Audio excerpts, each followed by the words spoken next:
welcome to The Explainer. Today we're tackling something really tough.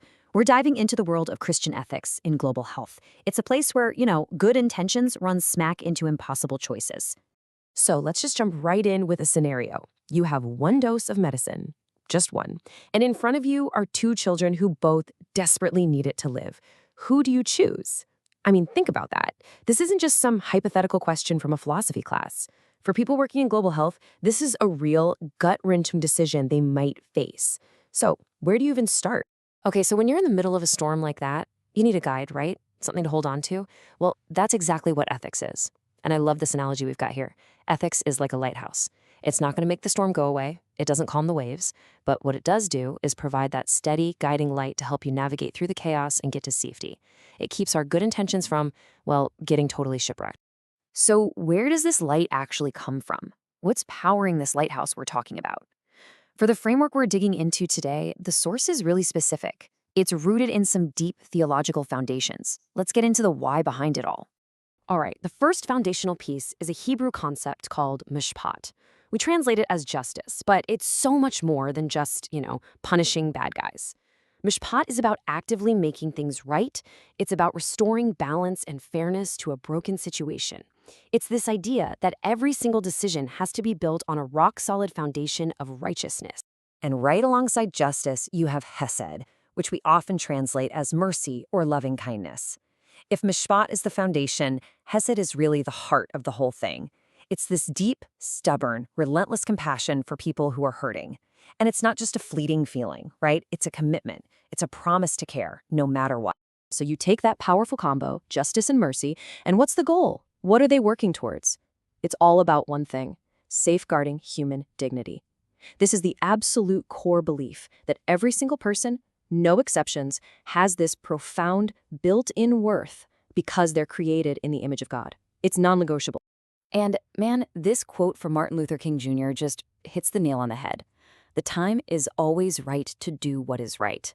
It takes all that foundational stuff we just talked about and turns it into an urgent call to action. Ethics isn't about sitting around waiting for the perfect, easy moment to show up. No, the time to do the right thing is right now. Okay, so we've got the power source for our lighthouse, right? We understand the foundation. Now let's talk about the actual beams of light that cut through the darkness. These are the practical, hands-on principles that give us real direction when we're in the middle of that storm. So those big theological ideas, they translate into 4 really practical principles that are like the bedrock of biomedical ethics. Think of these as the 4 main beams shining from our lighthouse. First up is autonomy. That's all about respecting a person's right to make their own choices. Then you've got beneficence, which means you have to actively do good. Third is non-maleficence, and that's the famous first do no harm. And finally, we have justice, which is about making sure care and resources are distributed fairly. Now, 2 of those can sound kind of similar, so let's break them down because the difference is super important. On one hand, you have non-maleficence. That's your baseline, right? Above all, do no harm. Think of it like seeing a big rock in the middle of a path and moving it so no one trips. You've prevented harm.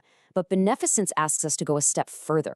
It's not just about not doing bad, it's about actively doing good. It's not just moving the rock, it's about planting a beautiful garden alongside the path. See the difference? One prevents a negative, the other promotes a positive. Okay, so we've got our principles. Sounds great in theory, right?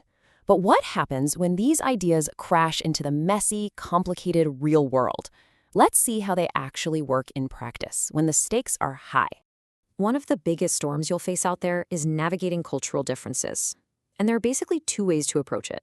On one side, you've got what's called ethical imperialism. That's when you show up thinking you have all the answers, imposing your own values on everyone else. But the other path, the better path, is cultural humility. This is all about listening first. It's about recognizing that you're a guest and working with the community to find solutions that actually make sense for them. And while we're on this topic, let's just quickly bust a couple of common myths. First off, the idea that ethics is only for the doctors and the paid staff. Nope. If you're there, even as a short-term volunteer, these principles apply to you. Full stop. Second myth, that cultural sensitivity means you just go along with anything. Again, nope. Being humble and listening is crucial, but it can never, ever be an excuse to compromise on those core principles like human dignity and justice. So you might be wondering, how do big organizations keep thousands of people on the same page ethically? Well, they don't just wing it. They use established frameworks, like the Sphere Humanitarian Standards. You can think of these standards as a shared rule book or a map. It's a set of global principles that everyone agrees to follow, which means everyone can be held accountable to the same high standard. And why are these frameworks so important? Because they act like guardrails against some really serious dangers. They help make sure resources are allocated fairly, that organizations are transparent about what they're doing, and that they aren't accidentally creating dependency. But most importantly, they help protect the people being served from any form of exploitation. They're absolutely critical. All right, this brings us to the final part of our explainer, and honestly, it might be the most important one.